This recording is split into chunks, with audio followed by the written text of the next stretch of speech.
Hello, hello, hello. Ich bin John Beckman. I want today to discuss for my scientific illustration class, I want to help to try to do a demonstration of how to analyze drawing styles. Because I do think some people, maybe who had not had as much experience in art, I do think they might have found this a little bit difficult. So one of the ideas with the first project is that you can draw the same thing in many different styles. Like you can draw the same thing totally differently, and how you draw it depends on sort of the marks that you're making, the types of marks that you're making, and how you're making those marks. And that can be changed or adjusted based on what you like. That's the point of that first initial assignment and that first initial study. So I want to kind of just go through each of the artists that were assigned, and I want to just sort of quickly analyze how I see their style, like what they're doing and how you might implement that in Photoshop. So let's start with Frank Miller. So Frank Miller is a comic book artist who's famous for Sin City and The Dark Knight. And he is famous for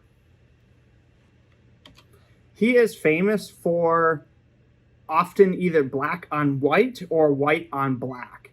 And if you look at his drawings, you can see that in every single one of his drawings, there's this really dramatic lighting effect. So it's as if all his drawings are set at night, and as if there is like one dramatic light source shining and casting a light and then casting shadows throughout the rest of the picture.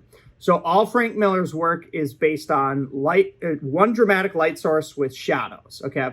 And so he creates these really interesting effects where you can tell what everything is, but oftentimes he's not really even drawing it. Like if you look at this woman, he's only drawing half of her face, if even. Like he doesn't even have any detail on the left side of her face. It's all black.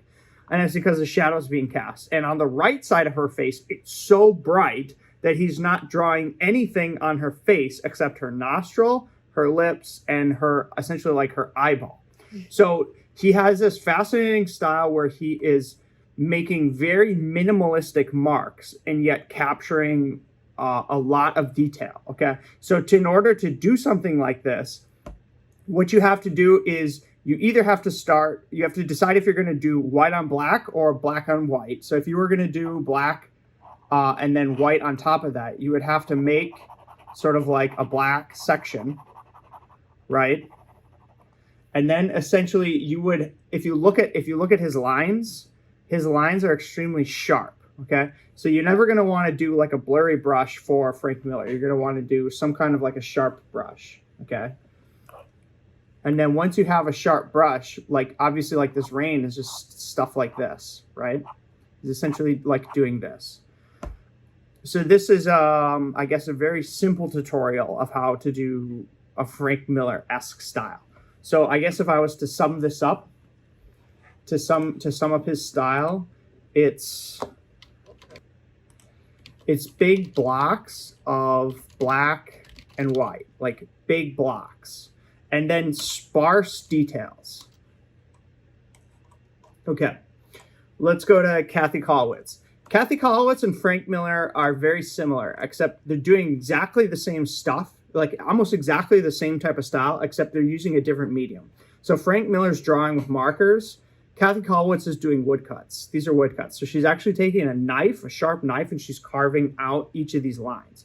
But the style is very much, essentially very similar. If you want to capture a Colwitz type style, again, it's very similar, where you're probably going to have some black area. You have some black region, and I'll just exemplify, try to do like a hand in her style. Again, very similar to Frank Miller, where you're going to do white on black, except this time the lines are going to be real tight. So it's going to be something like, so it'd be something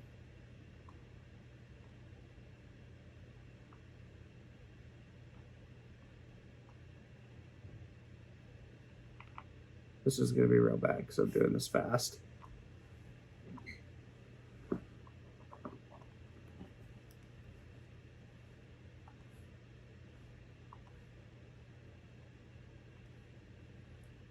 And then you could come in, you could fill in some of these parts with big chunks of white, like Frank Miller. And then I would start to do some cross-hatching with the white.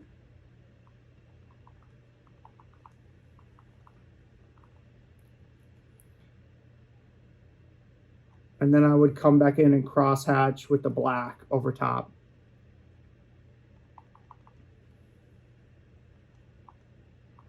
Again, like I'm doing this really quick, so don't judge me, but that's pretty close. What do you think?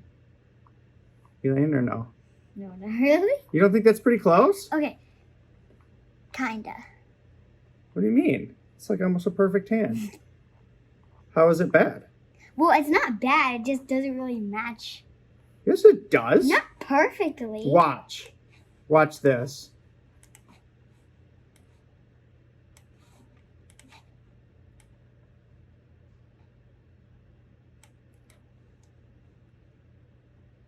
Yes, it does.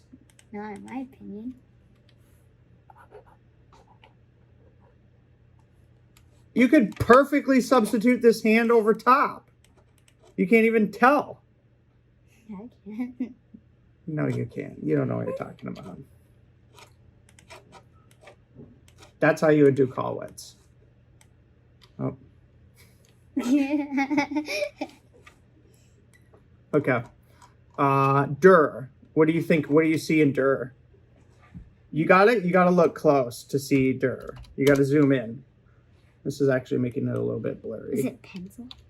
It's not pencil, it's a woodcut. But what do you see? What would you describe his style as? Like knights and wars. No, that's the subject, the style in which he's drawing. What kind of marks is he making? Like, just like lines, basically. Sharp parallel lines.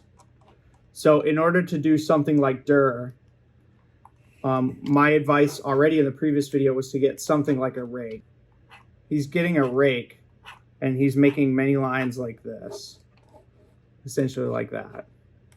And then when you shrink he does it at such a microscopic scale, when you shrink it down, it looks like almost like you can't even see the individual lines because he's doing it at such a microscopic scale.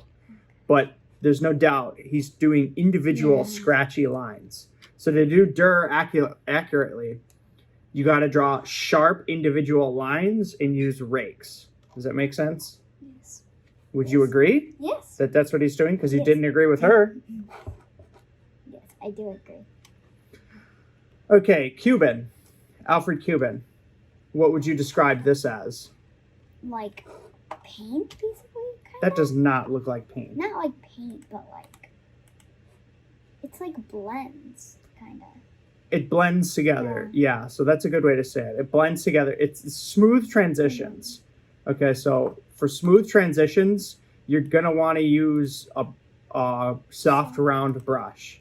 And you're going to want to, it's going to be something where you're reducing the opacity. So you're going to be doing something like this to start. You're going to be doing something like this to start, and you're going to be getting sort of like your shapes, whatever they are. We do that with layers. Whatever your shapes are. And then over top of this, you're probably, if you look closely, he does have some sharp, scratchy lines. So over top of this, you're probably going to come in with 100% opacity, a sharp, scratchy brush, and you're probably going to scratch some of these edges. You see, like over here, there's some scratches. In here, in this hand, there's some scratches. Here, down here, there's some scratches. Here, he's actually giving you details of these plants going like this, right? Do you see? Stuff like this, okay? And then over top, he's got this like grainy appearance, right? It's kind of like grainy.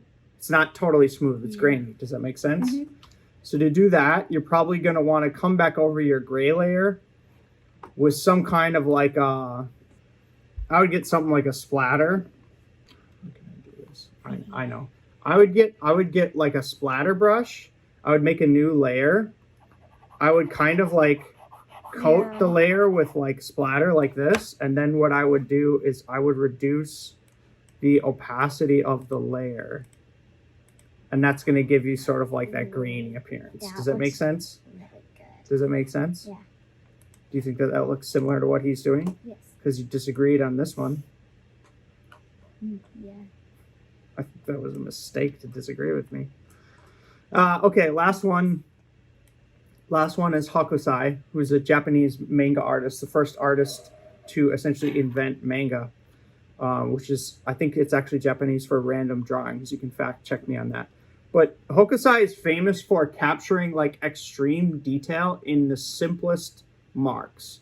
It's almost like it's, again, like very influenced by Japanese calligraphy, capturing as much detail as you can in the smallest, like simplest marks. So for Hokusai, what I sort of interpreted is I got just, it's like a pen and ink drawing. His style's very much pen and ink. And so what I would do is I would get a sharp edged brush, and that I would get it. My attempt was like kind of fat, because his style is very pen and ink and calligraphic. You want something that you can press harder and it gets fatter, and you can do lighter and it gets lighter, right? And then again, like if you're doing something like this, it's marks like this.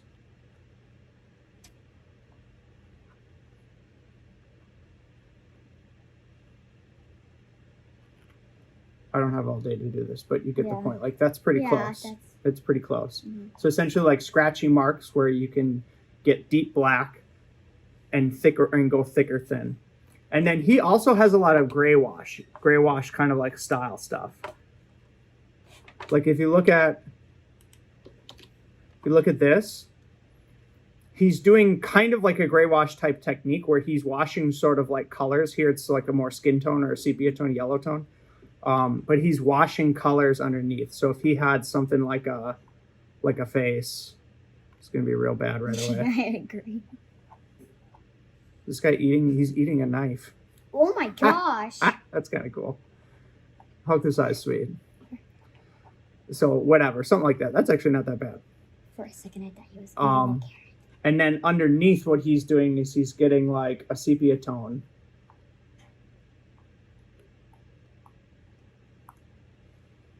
And then on a layer underneath, he's coming in and coating like a sepia tone. And that just sort of like gives you an added layer of effect.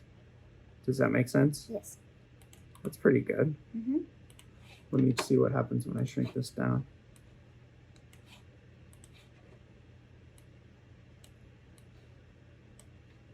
That's pretty, see, that's pretty fucking good. Except the only thing is the skin tone. I could have fixed that. Yeah. I could have matched that. Okay, so essentially like what you want to do when you're trying to mimic or learn from an artist, you want to really look closely at how they're making marks. And you can emulate all those marks on Photoshop very easily with all the brushes that you have access to. Okay, thank you. Hit like, hit share, hit subscribe. Very good day. Hello. Okay, subscribe. bye.